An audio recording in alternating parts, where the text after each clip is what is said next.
Hello friends, welcome to your math classes. Rajkumar sir में आप लोग का बहुत बहुत स्वागत है। चलिए आज हम फिर शुरू करते हैं वेक्टर के एक बेहतरीन टॉपिक, जो इसके पहले वाले वीडियो में बस हमने उसको डिनोट भर किया था, लेकिन आज हम उसको पूरे एक फिगर सहित एक एक करके स्टेप वाइज आज हम लोग देखेंगे। पोजीशन वेक्टर, स्थिति सदिश। तो आइए आप मेरे साथ जुड़े रहिए अंतिम समय। देखिए, हमने टॉपिक लिया किसी सदिश का निरूपण स्थिति सदिश के पदों में, यानी स्थिति सदिश निकाल के हमें देखनी है कि यहाँ से हम कैसे उस चीज को बिल्कुल एक बेहतरीन तरीका से एक बेहतरीन कंसेप्ट बना सकते हैं। तो देखिए, हमने क्या किया कि सबसे पहले मानेंगे कि माना कि एक P तथा Q दो बिंदु हैं, दो स्थिति सदिश के बिंदु हैं। यानी ऐसे हम इस चीज को कर सकते हैं, माना कि P तथा Q दो अंत बिंदु है, एक P है और एक क्या है Q, और एक यहाँ पर बिंदु O मिला, और दो अंत बिंदु है। और इस चीज को हमें समझना है, यहाँ से यहाँ एक वेक्टर A है और एक वेक्टर B है। और यहाँ पे आप समझ सकते हैं इस फिगर को देख के, आप समझ सकते हैं यहाँ से कि P तथा Q किसी त्रिभुज के दो अंत बिंदु है, P तथा Q, और यहाँ बिंदु O से OP वेक्टर की मान A है, और O से OQ वेक्टर की मान क्या है, B है, वेक्टर B है। तो इस प्रकार हमें OP और OQ वेक्टर मिल रहा है। और जबकि यहाँ पे इस त्रिभुज में किसी त्रिभुज के सदिश योग के नियम से अगर देखेंगे तो देखिए OP और PQ यानी किसी त्रिभुज की समान भुजाओं का योग इसके विपरीत भुजाओं के योग के क्या है, बराबर है। तो इस बात को हमें समझनी है। तो समान भुजाओं का योग OP और एक क्या है, PQ है। तो OP और PQ, O से P, P से Q, O से P, P से Q। तो देखिए, जब OP और PQ है तो यहाँ से OQ निकालेंगे, तो OQ जो है इसके विपरीत भुजा है। OQ बराबर हम लिख सकते हैं वेक्टर OP जोड़ PQ, आसानी से लिख सकते हैं, क्योंकि हमने सदिश के त्रिभुज योग के नियम में पढ़ा है कि किसी त्रिभुज की समान भुजाओं का योग उसके विपरीत भुजाओं के योग के बराबर होता है। तो देखिए, यहाँ OP और PQ समान भुजा का योग हुआ, समान सदिश का, और ये इसके विपरीत सदिश हो गया। तो हमने OQ बराबर OP प्लस PQ लिखा। अब यहाँ से आप देख सकते हैं, यहाँ आपको क्या मिल गया। तो इस प्रकार से आप देखेंगे यहाँ पे कि OQ के मान वेक्टर B, OP के मान वेक्टर A, अब प्लस PQ। अब आप यहाँ से समझ सकते हैं, अगर आप इस चीज को ऐसे लिखेंगे तो यहाँ लिख सकते हैं, इस चीज को प्लस में है तो vector B minus vector A बराबर PQ। अब आप यहाँ से देख सकते हैं कि PQ बराबर हम लिख सकते हैं आसानी से, PQ है तो आप इस चीज को अगर माइनस बाहर कीजिएगा, vector A minus vector B, और यहाँ आ जाएगा माइनस। तो आप इस चीज को देखिए, PQ बराबर vector B minus vector A। तो vector B minus vector A हमने लिखा, तो वेक्टर B जो है आप इस चीज को देखिए, B क्या है, OQ, वेक्टर OQ, और A क्या है, वेक्टर OP। यानी स्थिति सदिश PQ लिखना है तो PQ को OQ माइनस OP। आप इस रूल को फॉलो करेंगे, क्योंकि बहुत सारे सवाल जो हैं इसी रूल पे आपको मिलेंगे। यानी अगर हम यहाँ कंसेप्ट देखेंगे तो PQ बराबर क्या मिला है हमें, OQ minus OP, OQ minus OP। यानी आप यहां से देखिए, Q का पोजीशन वेक्टर माइनस P का पोजीशन वेक्टर, इस प्रकार से हमें रिजल्टेंट मिल रहा है। अगर हम वेक्टर AB लिखेंगे तो इसको लिख सकते हैं OB vector minus OA vector, OB vector minus OA, क्योंकि यहाँ पर देखिए दूसरा का स्थिति सदिश जैसे हम लिखेंगे, यहाँ पे यहाँ B है तो B इस AB के पद में बाद में है, तो दूसरा का स्थिति सदिश माइनस पहला का स्थिति सदिश, इस रूल को फॉलो करना है। और इस चीज को हम यहाँ पे साबित किए हैं। तो अब यहाँ पे हम लिखेंगे कि माना कि P तथा Q, देखिए वेक्टर PQ बराबर OQ माइनस OP वेक्टर। अब यहाँ पे हम एक एक करके इस चीज को एक एक करके लिखेंगे कि माना कि P तथा Q दो अंत बिंदु हैं जिनके स्थिति सदिश P तथा Q है, जिसमें OP बराबर वेक्टर A तथा PQ बराबर वेक्टर B है। देखिए लिखेंगे माना कि P तथा Q दो अंत बिंदु हैं, P तथा Q दो अंत बिंदु है जहां OP vector equal to vector A, comma OQ vector equal to B vector B है, तो सिद्ध करना है कि PQ बराबर OQ माइनस OP। देखिए एक में कंसेप्ट बनाया यहाँ पे। अब आप यहाँ से कंसेप्ट के सहारे इस बात को समझ सकते हैं। अगर कहीं किसी टॉपिक में पोजीशन वेक्टर की बात आएगी, स्थिति सदिश की बात आएगी, तो आसानी समझ सकते हैं। मान लीजिए कि हम आपको बोल दें RS का स्थिति सदिश, तो बिल्कुल जैसे हमने RS का स्थिति सदिश बोला तो आप सोच सकते हैं RS का स्थिति सदिश मतलब क्या, OS माइनस OR, यानी दूसरे का स्थिति सदिश माइनस पहला का स्थिति सदिश। तो OS यानी इसको एक प्रारंभिक बिंदु मूल बिंदु O से लेके चलेंगे, जिसमें OS माइनस OR लिख सकते हैं। इसी प्रकार अगर मान लीजिए कि हमें MN का निकालना हो, MN का पोजीशन वेक्टर यानी स्थिति सदिश निकालना हो, कोई दिक्कत नहीं है, ON vector minus OM vector लिख सकते हैं, आसानी से हमें मिल जाएगा स्थिति सदिश। यानी इस प्रकार से हमने अभी के टॉपिक में स्थिति सदिश निकालने का तरीका सीखा। इसमें बहुत सवाल भी आ सकते हैं, आपके एग्जाम में इससे बहुत सवाल पूछे जाते हैं, इससे ऑब्जेक्टिव सवाल भी आते हैं, और ये कंसेप्ट आपको बहुत सारे सवाल को बनाने में मदद भी करता है। तो जरूर आप इस कंसेप्ट को अपने कॉपी में नोट कीजिएगा और समझने का प्रयास कीजिएगा, साथ ही पूरे कंसेप्ट को प्रूव कीजिएगा।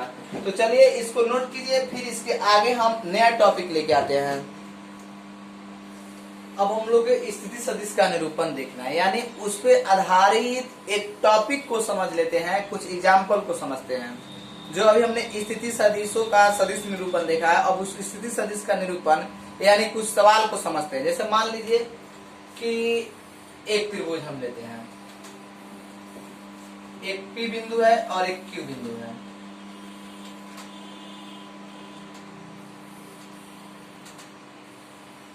यहाँ O है, यहाँ P से Q, और हम P नियामक x1, y1, z1 और Q नियामक x2, y2, z2, और एक बिंदु आपका क्या है, O है। अब देखिए, अब इस चीज को हमें समझना है कि इस चीज को हम कैसे बनाएंगे। हमने तो यहाँ पर लिख दिया x1, y1, z1, x2, y2, z2, यानी ये दो बिंदु हमको मिले x2, y2, z2, x1, y1, z1। अब हमें समझना है इस बिंदु को कि माना कि यहाँ पे P तथा Q, माना कि P तथा Q दो बिंदु है, माना कि P तथा Q दो बिंदु है जहां P नियामक x1, y1, z1 है और Q नियामक x2, y2, z2 है। तो हमें यहाँ पर साबित करके दिखाना है कि PQ बराबर वेक्टर PQ बराबर OQ माइनस OP। देखिए आप समझ सकते हैं PQ, तो PQ बराबर PQ बराबर OP minus OQ minus OP, और जब OQ लिखिएगा तो यहाँ पर x2 है, तो इस चीज को जब घटाइएगा तो आपको रिजल्टेंस किस पद में मिलेगा, x2 minus x1 I cap plus y2 minus y1 j cap plus z2 minus z1 k cap. अब इतना हमें साबित करके दिखाना है। तो आप इस बात को समझ सकते हैं, हमने एक स्थिति सदिश लिया, एक त्रिभुज बनाया जिसमें P नियामक और Q नियामक को हमने लिख दिया है। अब जब P और Q नियामक लिख दिए तो अब इसको स्थिति सदिश को बदलेंगे, यानी O से Q एक स्थिति सदिश मिलेगा। तो OQ हम आसानी से लिख सकते हैं वेक्टर OQ। जैसे वेक्टर OQ लिखेंगे तो देखिए यहाँ पर इस चीज को हम लिख सकते हैं कि OQ और OP, तो OQ बराबर लिख सकते हैं x2i कैप, क्योंकि यहाँ पर वेक्टर लग गया, तो वेक्टर लग गया तो अब इसको इस फॉर्म में लिखेंगे y2j कैप z2k कैप। यही चीज अगर हम OP वेक्टर के रूप में लिखे तो OP vector x1i cap y2j cap z2k cap, OQ x2 x1 होगा, x1 और ये हुआ। अब चलिए, अब जो है, अब इस चीज को हम एक त्रिभुज में चलते हैं और एक त्रिभुज से हम लोग इसको रिजल्टेंस को निकाल के देखते हैं।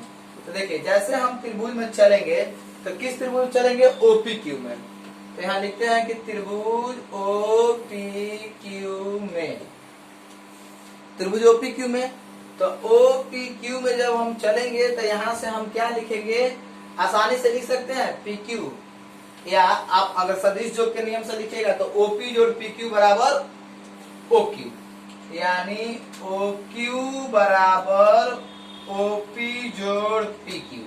ये बात हमने किसके रूल से लिखा, तो त्रिभुज के सदिश जोड़ के रूल से। त्रिभुज के सदिश जोड़ के रूल क्या है कि OQ वेक्टर बराबर OP vector plus PQ vector. अब आइए, अब यहाँ से हम लिखेंगे PQ वेक्टर, तो PQ वेक्टर के मान निकालेंगे तो ये आ जाएगा क्या रिजल्टेंस, OQ माइनस OP वेक्टर बराबर PQ वेक्टर। तो PQ वेक्टर बराबर OQ vector minus OP vector. देखिए OQ माइनस OP। अब यहाँ से आप देख सकते हैं, यहाँ से आपको OQ के मान मिलेगा, OQ के मान क्या है, x2i cap plus y2j cap plus z2k cap. तो इसको लिख सकते हैं x2i cap y2j cap z2k cap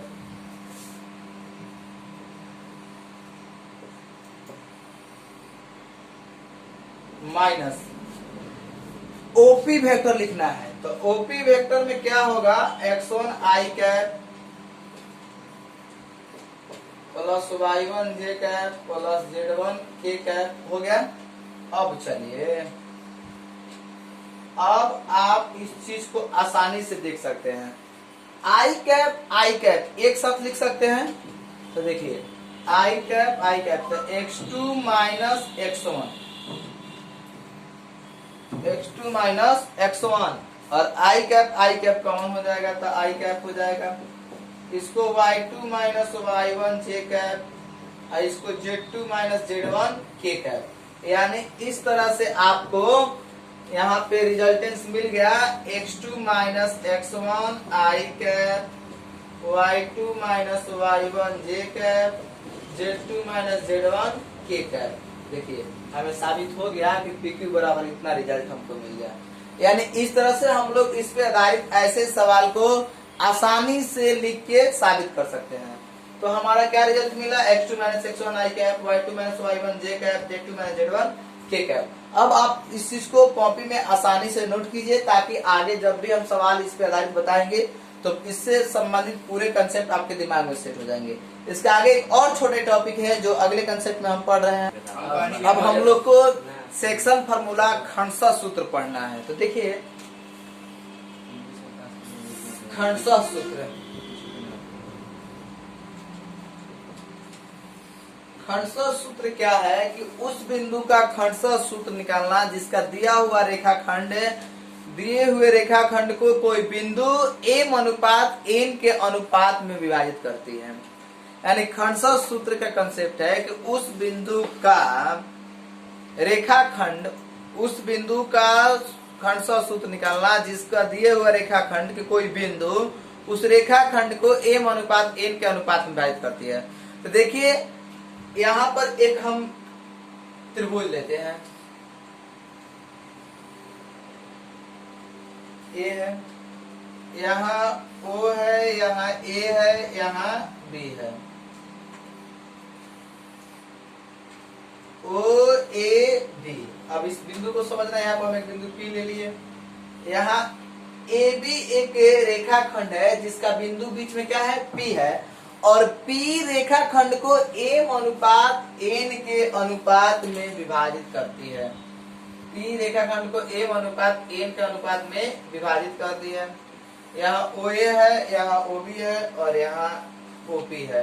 vector A, vector B और यहाँ वेक्टर R है। इस सूत्र से हमें साबित करके दिखाना है खंडशः सूत्र में कि वेक्टर R बराबर M vector B plus N vector A बटा M plus N। Vector R बराबर M vector B plus N vector A बराबर M प्लस N। ये आपका हमें इसको साबित करना है। तो ये हम लोग को अभी इंटरनल सेक्शन फार्मूला पढ़ रहे हैं, इसके बाद हम लोग एक्सटर्नल सेक्शन फार्मूला पढ़ेंगे। तो देखिए इंटरनल अगर एक पढ़ लेते हैं तो हम लोग आसानी से उस बात को समझ जाएंगे। तो चलिए हम यहाँ हमने लिख दिया कि उस बिंदु का खंडशः सूत्र निकालना है जिसका दिया हुआ रेखाखंड M अनुपात N के अनुपात में विभाजित होता है, अंतः विभाजित होता है, अनुपात में अंतः विभाजित होता है। जहाँ A और B दो बिंदु हमने लिया है। AB रेखाखंड को कोई बिंदु P M अनुपात N के अनुपात में विभाजित करती है। तो यहाँ O से एक बिंदु है OA और ये क्या है OB। तो OA वेक्टर A के मान है और OB वेक्टर B के मान है, OP वेक्टर R है। तो अब यहाँ पे हम तो ये बात लिख दी, लेकिन हमें साबित करना है। तो हम लिखेंगे रेखाखंड AB को कोई बिंदु, रेखाखंड AB रेखाखंड AB को कोई बिंदु P M अनुपात N के अनुपात में, M अनुपात N के अनुपात में,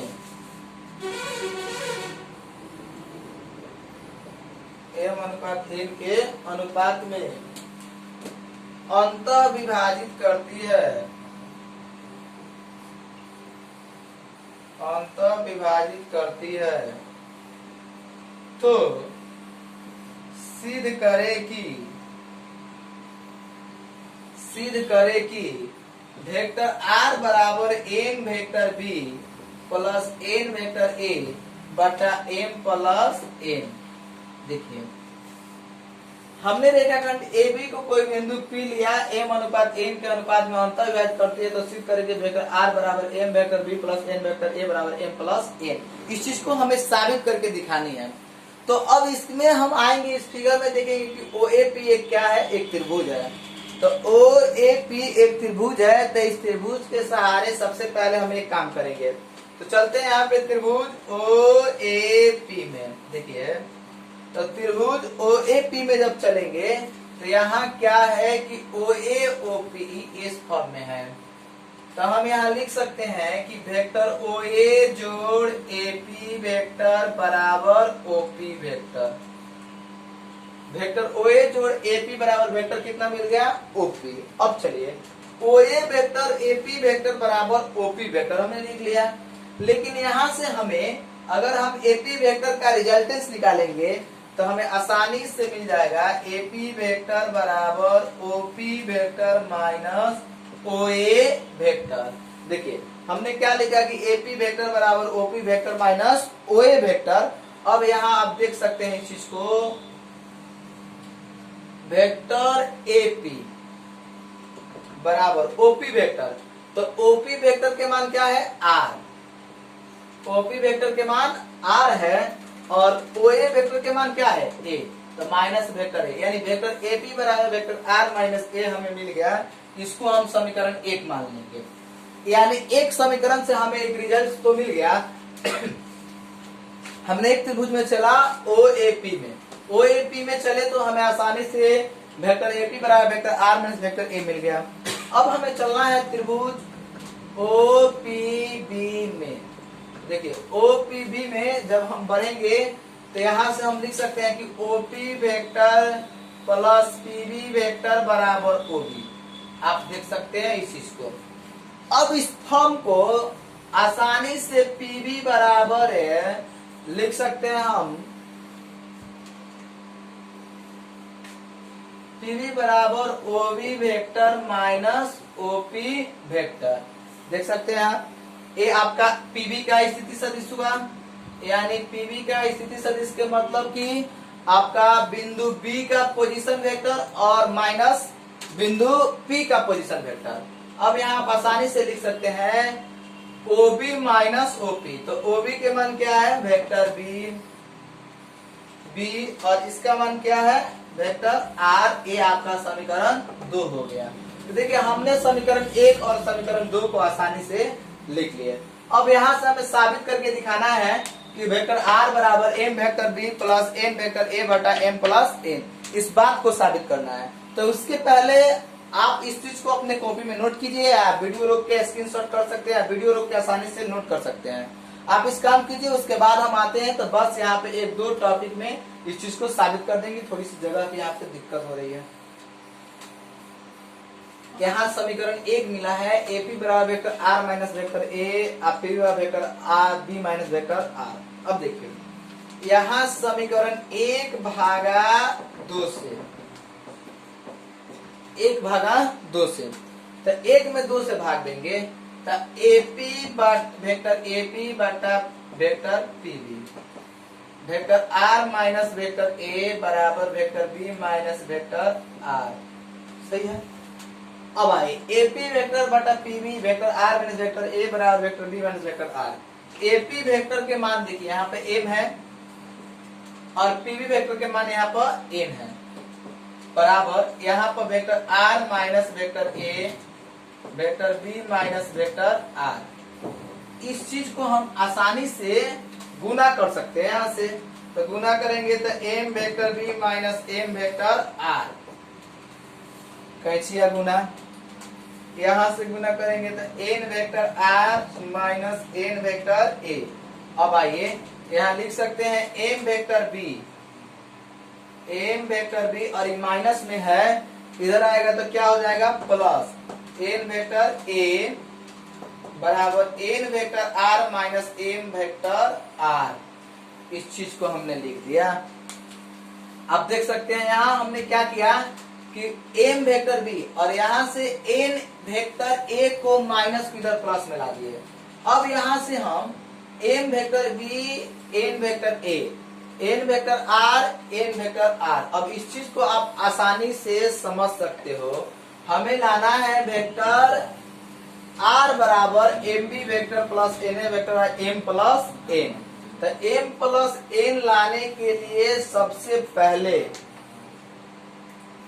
तो देखिए यहाँ से m b vector plus n a vector हमें मिल गया है, यहाँ n r vector plus m r vector मिल गया है।